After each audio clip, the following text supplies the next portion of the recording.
How's it going? I'm gonna do Rome Total War. No, this isn't going to be a well, technically. It's more like hints and tips. I'll do a couple if you guys request them. And yes, this game is 10 years old, and do people still play this game? Yes. Do a lot of people play this game? No. Not anymore, because, I don't know. This is a really great game. This is probably one of the best ones that people, once you play it and you go back to it, you're just so immersed into it. And it's Rome Total War. If you didn't catch the title right there. And if you have played this, you're wondering why I have like almost every single faction. It's because I rewrote the script so I can play as all of them. The ones that weren't meant to be played were... let's do one that's definitely not. See how the map doesn't show where they are, or the description of them, or what they're called? But this one, they thought about it, like this one and another one. It was you, Kingdom of Pontus. These two were thought to be actually playable, but they decided not to for some odd reason. I don't know why. I think they should have made them all playable and all have historical facts about them, which is what this is about. All their historical facts. See, like this one was playable, so on and so forth. I'm not gonna play as the Romans because there's missions in them. This is really just tips and hints for people who haven't played, who want to go against me in the hot seat campaign that I really want to try. I'll do this for Barbarian Invasion and Medieval Total War 2. Just so that way you can get the feel of the game, so if you don't have the game and you want to, and you're skeptical of what the game is all about, this is for you. I'm just going to go on easy. No battle time limit, because I hate that. We'll go short. And I'm going to pick a barbaric tribe. Let's see here. Thracians. I really love the Thracians. They're the best of two worlds. They got barbarians and they're civilized. Like their cities are civilized, but they have barbaric warriors and civilized warriors. I love them because they're the best of both worlds. But let's see, the Gauls, Germans, or the Bretons. I think I'll go. Well, there's a lot more barbarians, but it's gonna be between those three. You know, let's start small. They only have 4 spots. We'll go small for this tutorial. So we're gonna start the campaign, and they give a little intro. The music's so good in this game. Before my grandfather's We're not gonna listen to it, but it's pretty awesome. Land. I'm gonna skip it.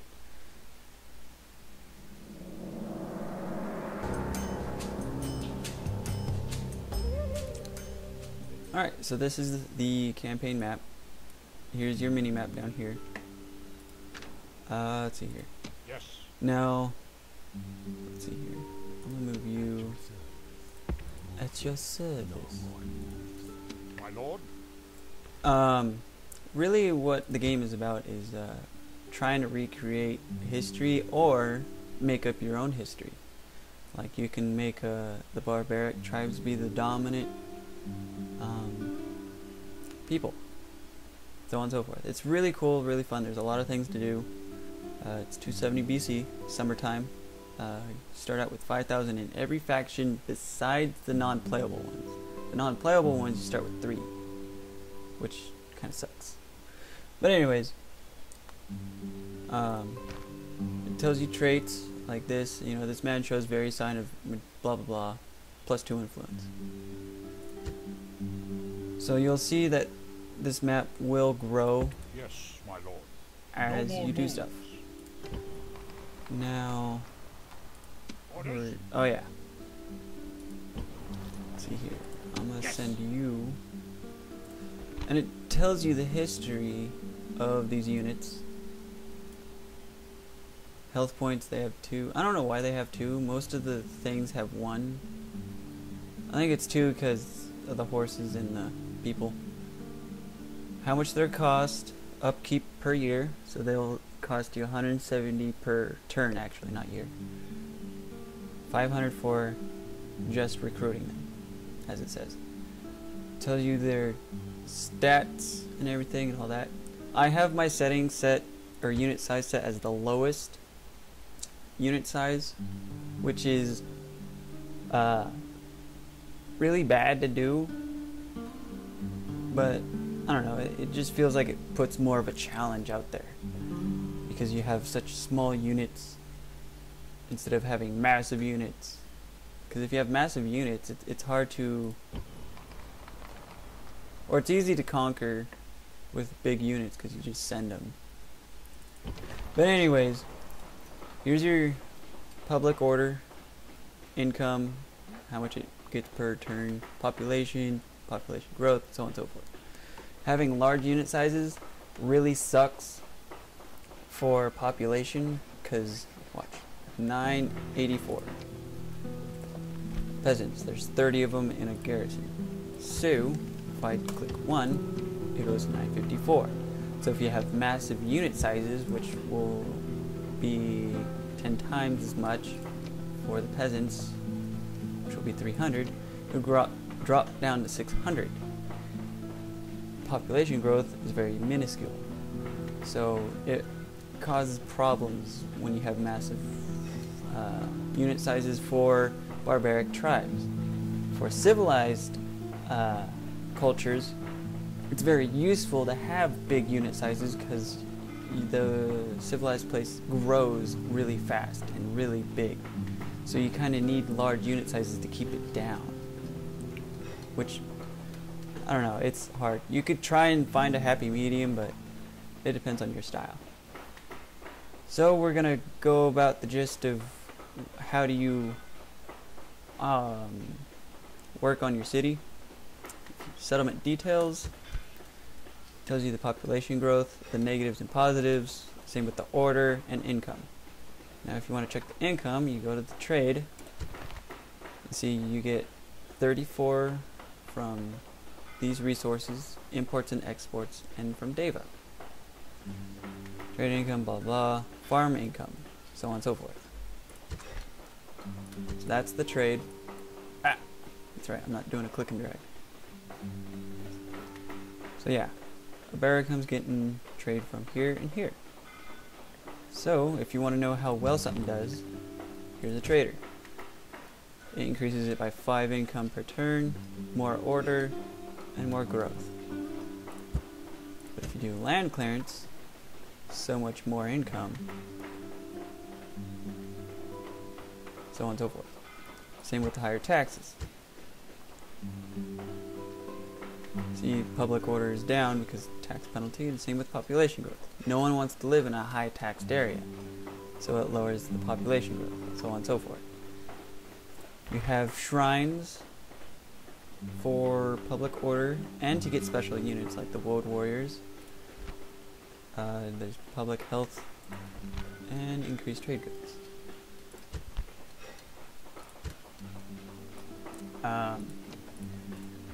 Now you have to think about what you're wanting from your faction. Do you want it to be military or do you want it to be financial? Now, take a note, to have a military you need to have good finances. And the best way to do so for a military is to conquer quickly and swiftly. Pretty much doing a blitzkrieg, if you know what that is. That's the only way for you to be militarily dominant, is pretty much do a blitzkrieg. Because if you sit and wait, your finances will diminish over time. It's a really complicated situation that you really have to plan yourself out. So we're at Deva, so we're gonna do that. And then we're gonna go here, build a dock, because docks, lots of money. High taxes. As long as you keep your public order above or at 75 and above, there will be no riots. 70 and below, there's riots and a chance of revolt. Revolt means you're rebels. The people will kick your military out. Dang it, I keep wanting to do a click and drag. I was just playing a click and drag game, so that's why I'm wanting to do that. So here, 4 bands. 7, 10, 1, and 4. Double the money with 1 extra unit. It's kind of worth it just because peasants, there's no use for peasants except for at this part of the game where it's really early. Because if you get a bunch of peasants, you can overwhelm. But take note, you can't win with numbers. You can, but you gotta be sure you know what you're doing. So on and so forth. So let's see here. I'm going to keep... Now I got the Gauls over here, and I got the Germans over here. So I don't know who I want to attack. Oh wait, duh. Gaul. So Gaul is going to be my main point here. I'm not going to do the entire campaign or the short campaign. This is just going to be tips, so on and so forth. General. And I keep saying that. I need to stop saying that. It's kind of annoying. Yes, yes. Send you over there. Oh, and your family members. It tells you how well your family members are. Let's see here. It tells you all their little traits, things about them. And then you can go to your family tree, see who's grown up.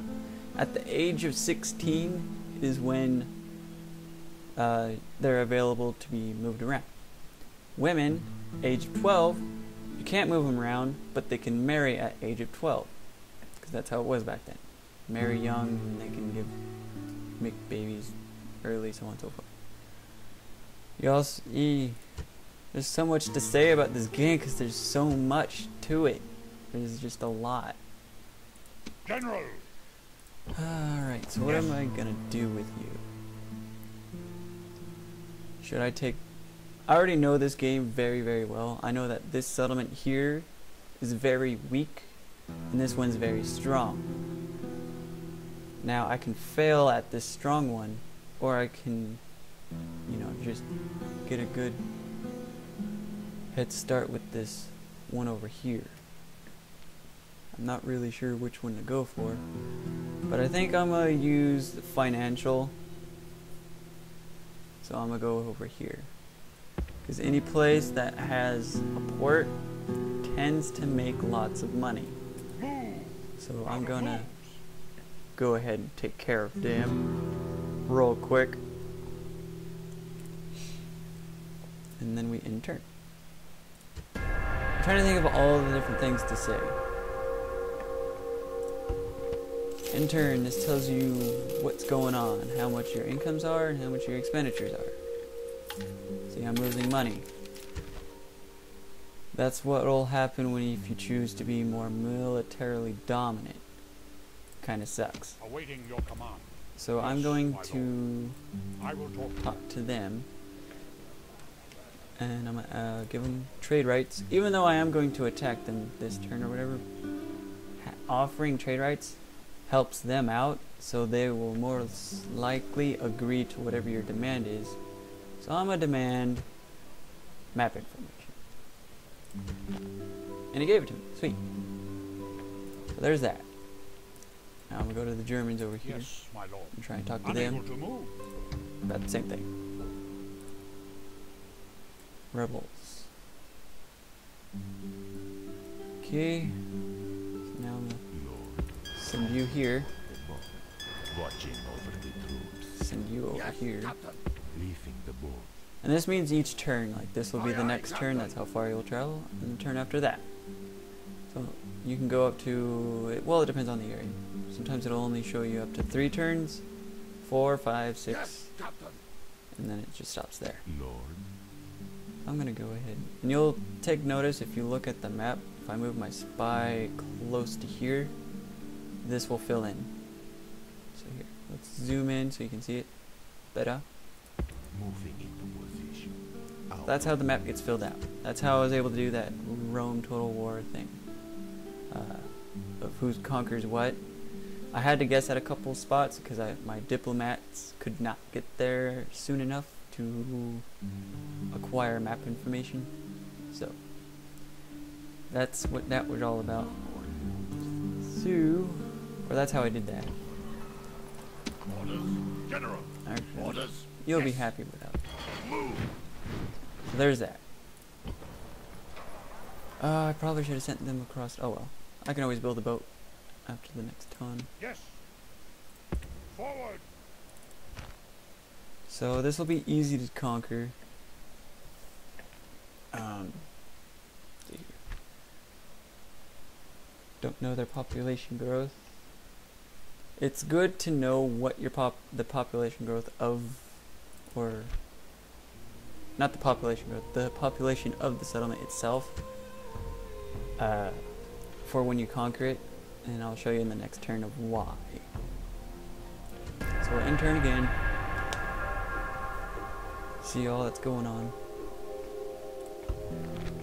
Continue expands. That's good. Good for them. Structure. No. Let's see here. What should I do? I'll just do the Shrine of Britannia. Now, was these tribes actually called the Britain tribe or Britain?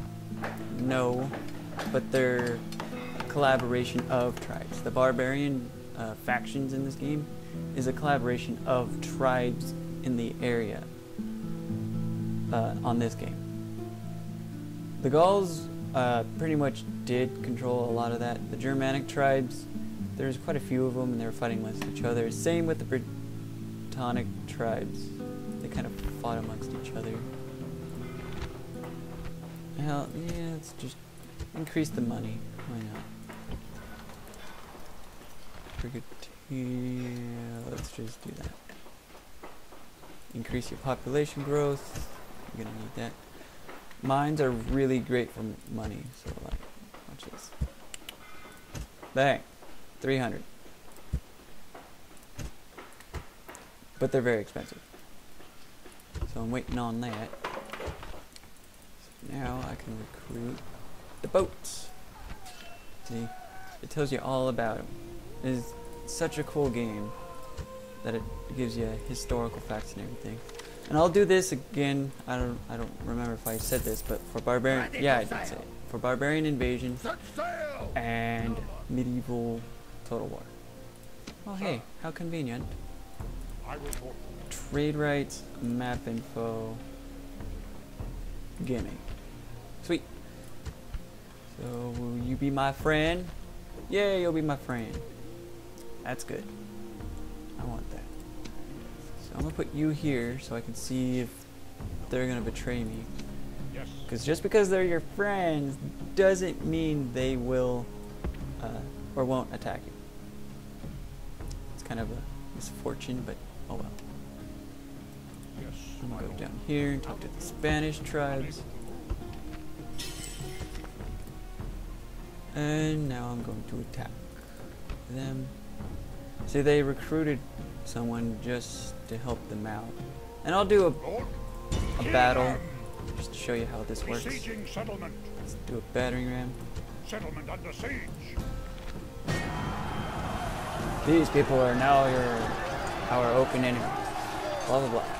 So it's pretty cool. It's a very interactive game. Orders. Let's move you here. Aye, Captain. Move you there so I can conquer this place, which is controlled by rebels. Doodaloo. Moving on.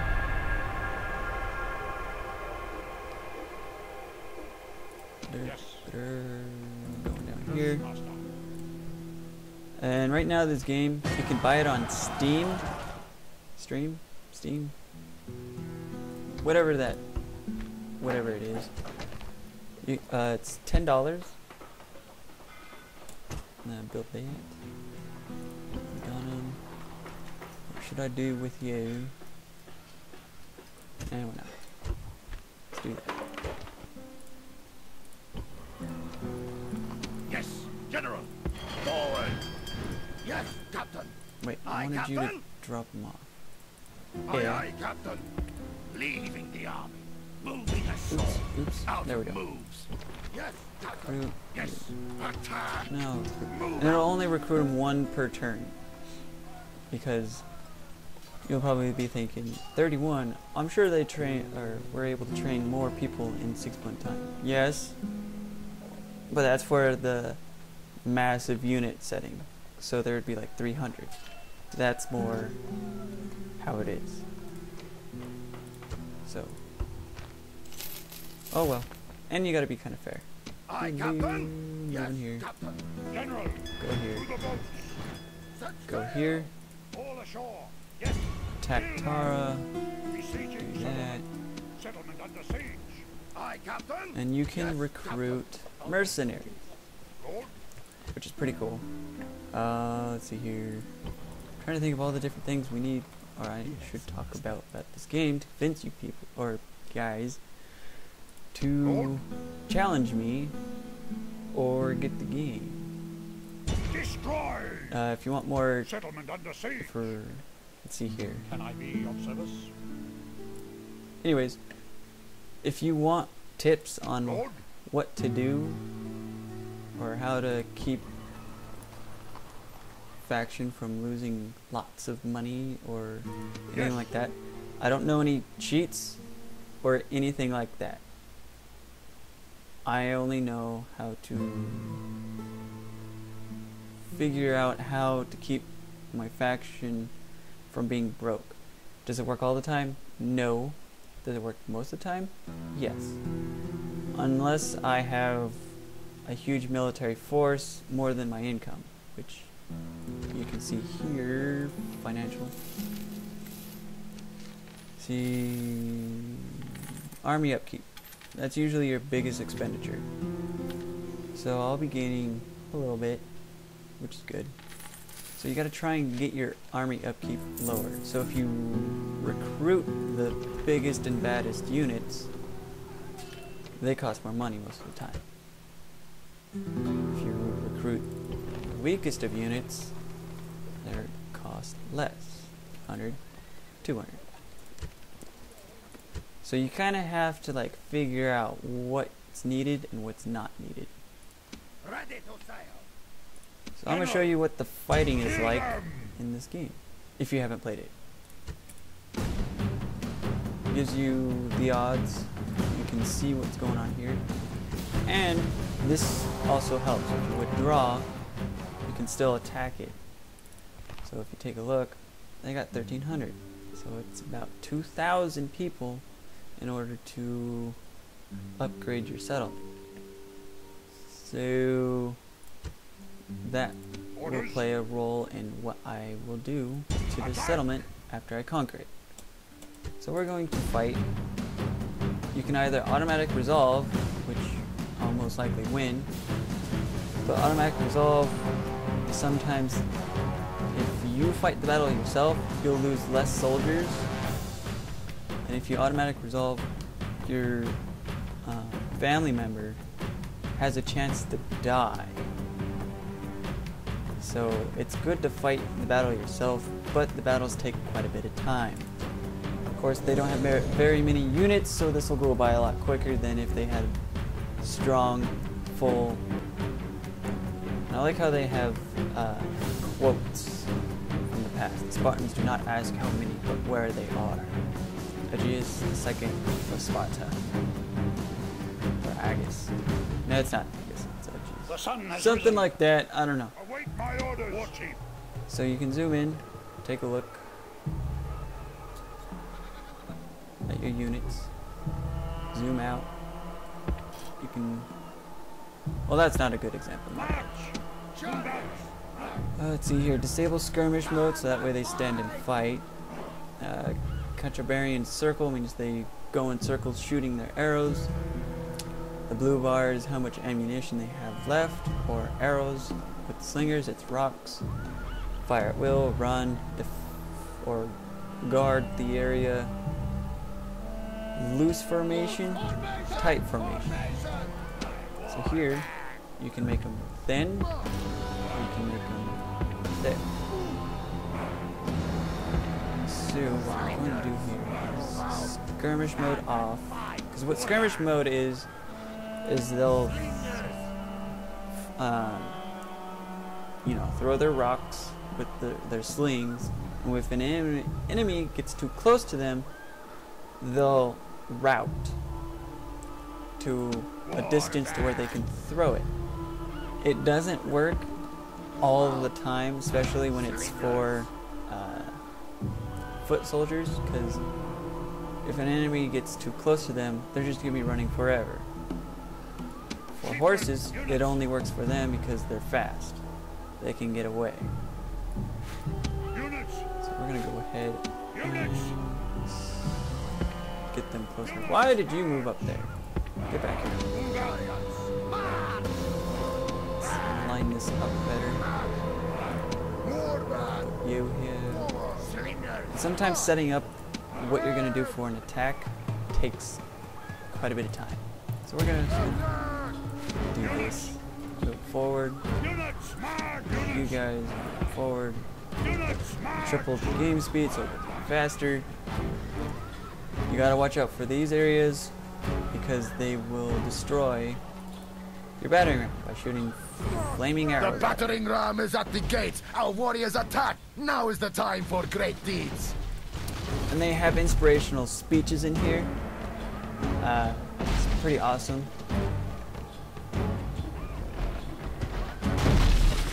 It doesn't show them doing much because that's a lot of work for this game this old, pretty much. But it's cool to see how the gate, you can see it get weaker, and same with the walls. It'll do that with the walls too.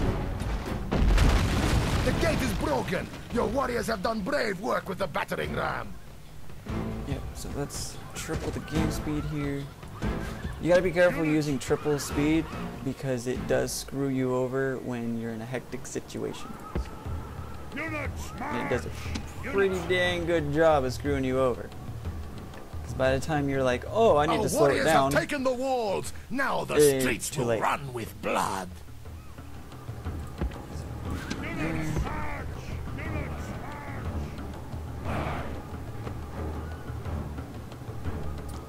I'm actually going to take you two and send you over here to put a pinch. Get you over here. And it even tells you how much enemies have been killed in percentage, and also tells you whether you have a chance of winning or losing, which can still change at any point in time due to your decisions, because you can make some pretty stupid decisions, or your timing was really far off from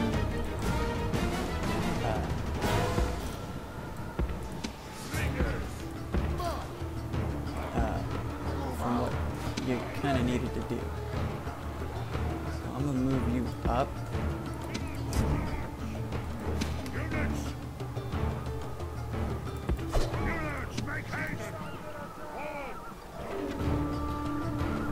Pause. See, this is where I could have skirmish mode. Get here. Look at you. And go. Forward. Uh-oh. Here, I'll show you what the battle looks like. It's pretty awesome. So we're just gonna war cry. Now, a war cry. I can't speak proper English. War cry puts fear into your enemy and increases the attack of your soldiers. So that's good to do. And it's only for the unit. Like if this did war cry and they didn't, they would be stronger than them. So on and so forth. I need to stop saying that. So I'm gonna move them forward. Slingers. Move you know what, just attack and run. And I'm gonna have you run too. And the music changes due to Your warlord is dead. what? How well will... I'm sorry, I'm gonna have to start that over. Yeah, I'm gonna have to start it over. Victory and defeat are the edges of a single... Yeah, if you quit a battle, you automatically lose no matter what. So if you have, like, nothing but foot soldiers and that,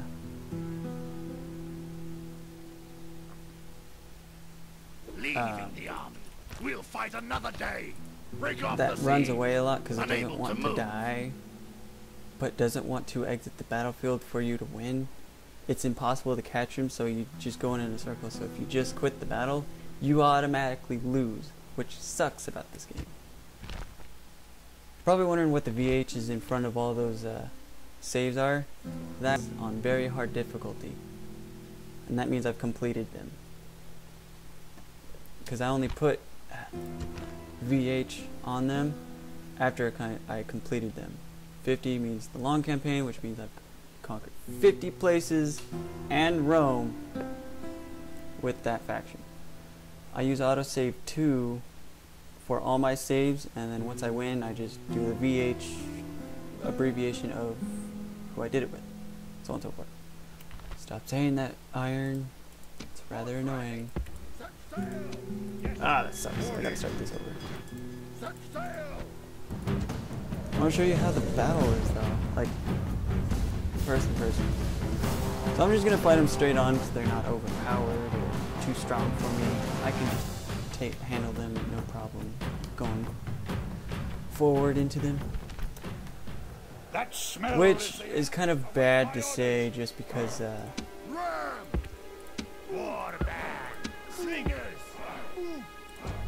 it's bad to say that because overconfidence has been the downfall of many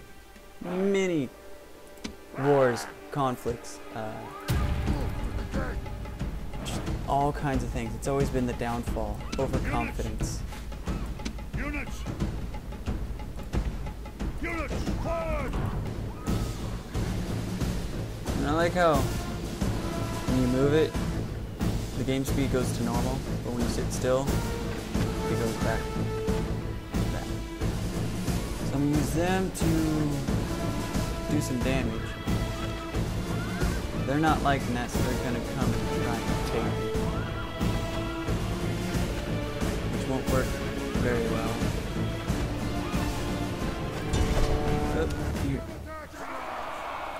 Play. Let's see how this battle goes.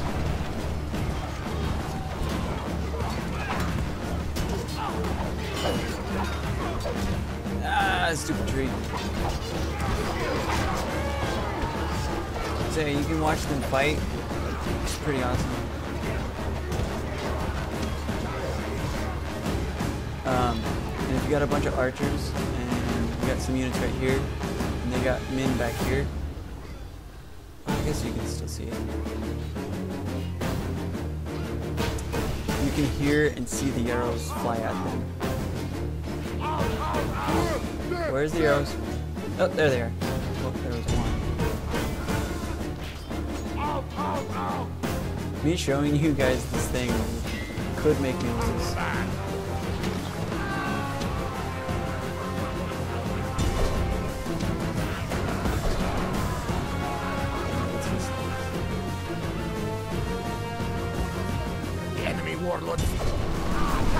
And it shows you when you now he can kill drink with his ancestors their and watch general his or warriors. The enemy flee from the I field can either like kill them frightened all, goats, hunt them down, or and we can end the slay battle. them all. I'll just end the battle just to get this over with. Victory is the reward of warriors. It tells you Great how... victories like this go only to the best. Right. Tells you this, and it'll also tell you how well your units did. Casualties inflicted, casualties sustained, casualties healed. That doesn't really matter, but oh well. The blade itself incites to violence.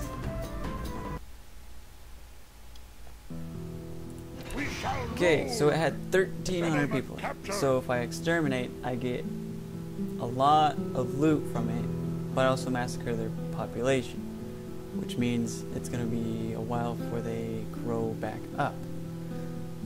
Enslave, you get a little bit of money.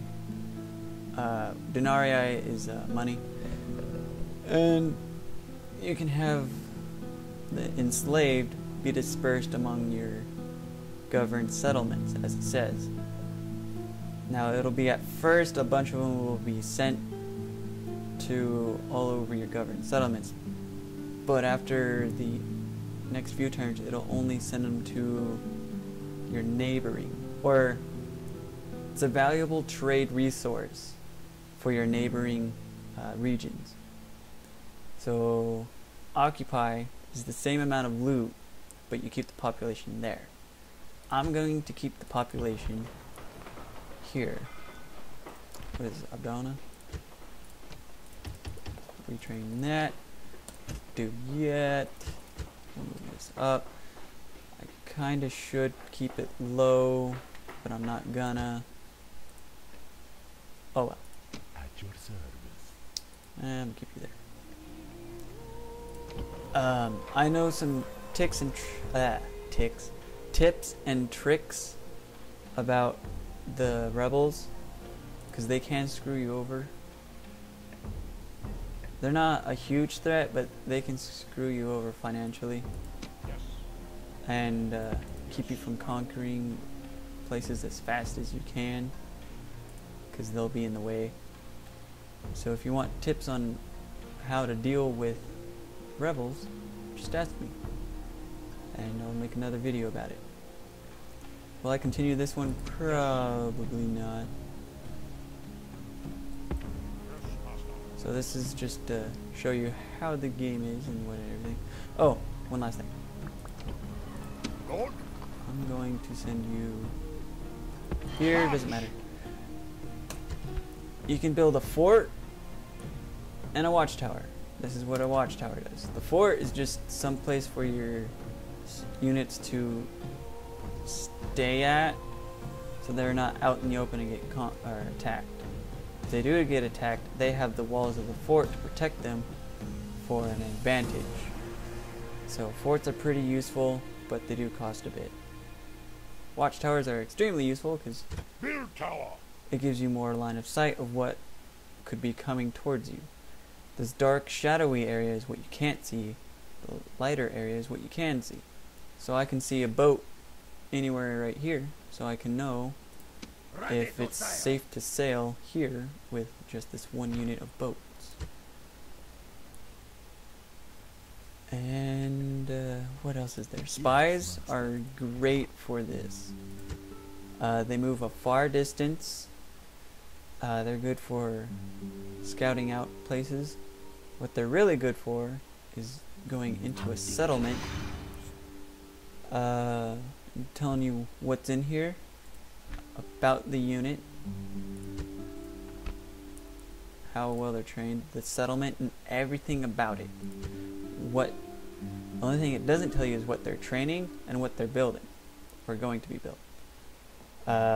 When you besiege a settlement, they can open the gates for you, so you don't need to waste time ramming down and getting slaughtered by archers, hot oil if there is any, if they have stone gates, or stone walls I meant.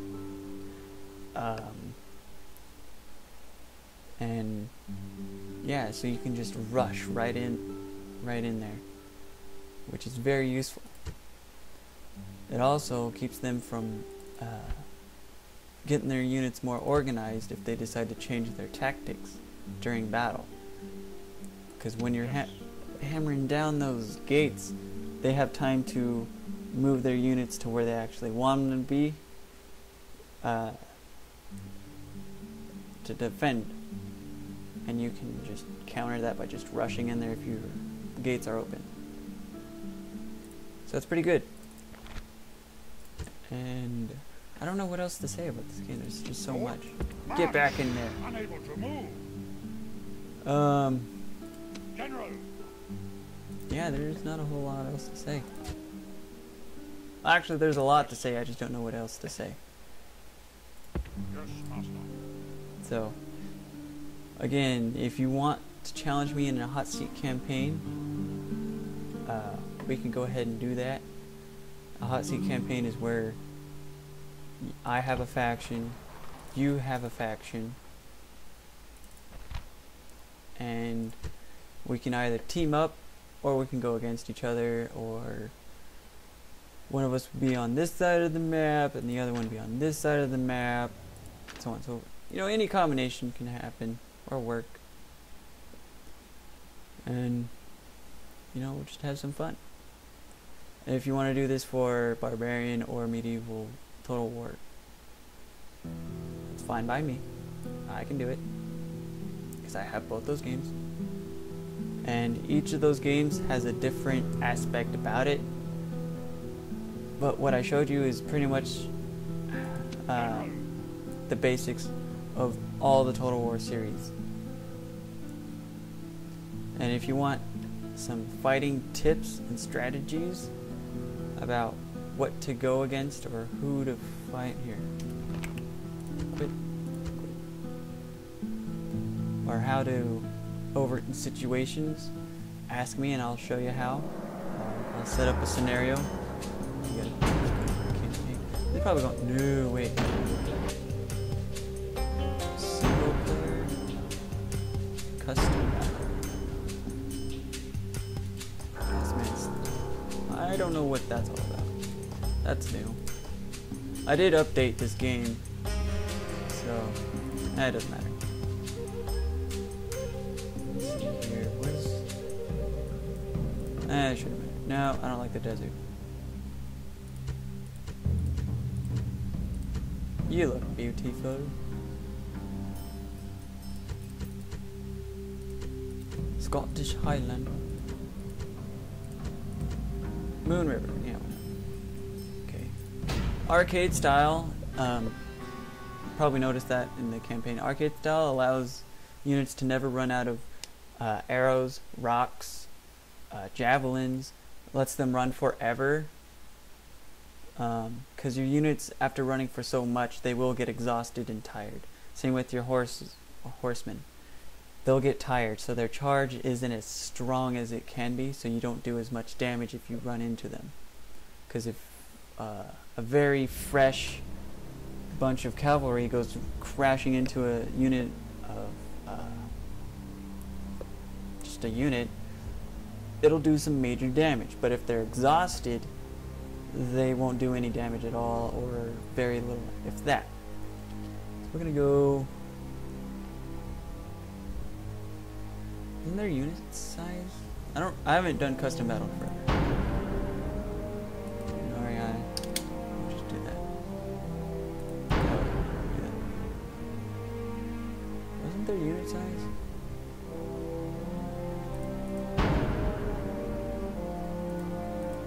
What the heck was up with the unit size?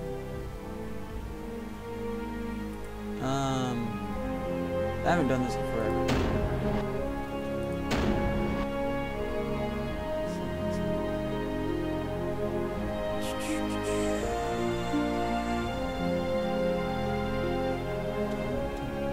What the heck? Here, I'll do this.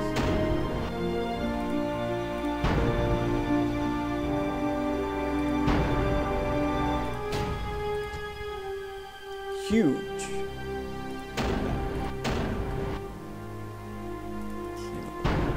I know this is taking so much time. I'm sorry.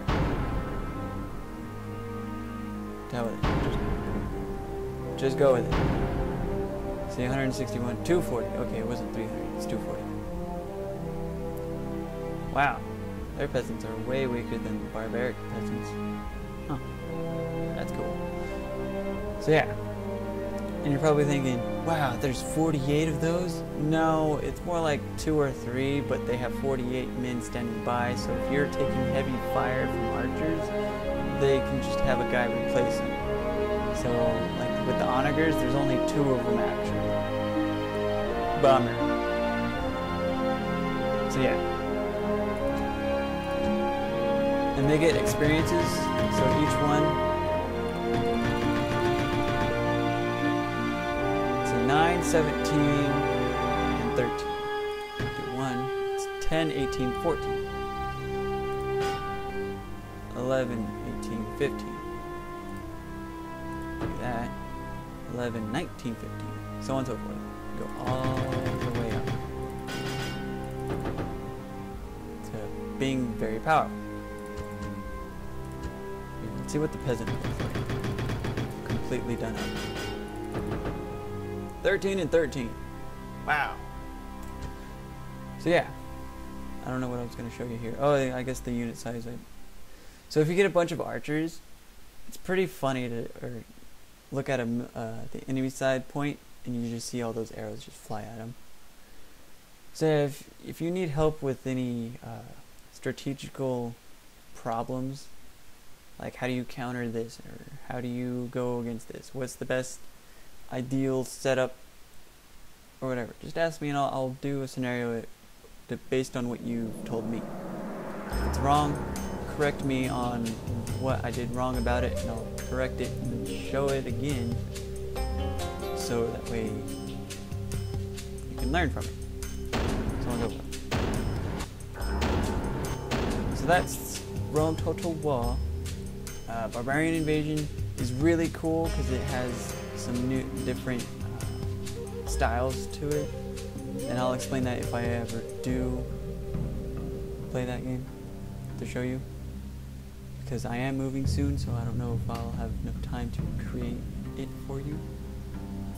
But anyways, this is the game. I hope I hear from you guys on whether this was a helpful, good idea, you want to see more, you want to go against me, or you want to buy the game. Like I said, it's only $10 in Steam, and I'm sure if you go on eBay, you can probably get it for like $5. Probably not, but it's not that expensive because it's such an old game. But it's so addicting, especially when you unlock all the units by rescripting the game. And I'll show you how to do that if you ask me. How to rescript it to where you can play with all of them. The game does crash if you don't have the latest update to the game, which is version 1.5 or 6. I don't remember. It says it in the corner over here.